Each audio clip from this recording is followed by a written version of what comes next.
Hi, Hickory Valley Christian Church. My name is Hannah Phillips, and I'm going to be doing our scripture reading for today, Wednesday of Holy Week. We're going to be in Mark chapter 14, verse 3 through 11. Now, the Passover and festival of unleavened bread were 2 days away, and the chief priests and the scribes were seeking how to arrest him covertly and kill him. For they were saying, "Not during the festival, otherwise there will be a riot of the people."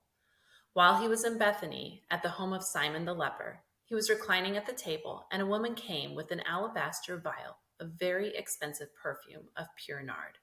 She broke the vial and poured the perfume over his head. But there were some indignantly remarking to one another, "Why has this perfume been wasted? For this perfume could have been sold for over 300 denarii and the money given to the poor." And they were scolding her.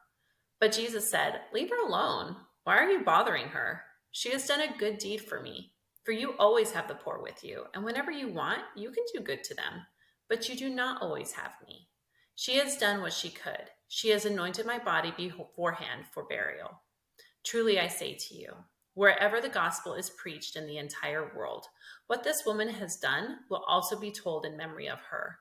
Then Judas Iscariot, who was one of the 12, went off to the chief priests in order to betray him to them.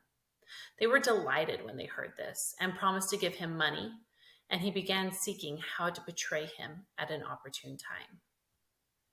As we read through the scripture, we can see that this woman who treated Jesus as a king understood who Jesus was.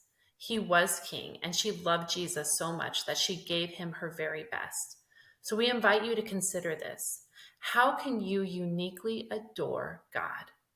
How can you treat him as the king of your life?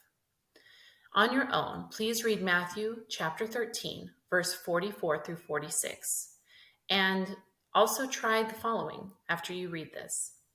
First, look at the scriptures and write down the verse that stuck out the most to you.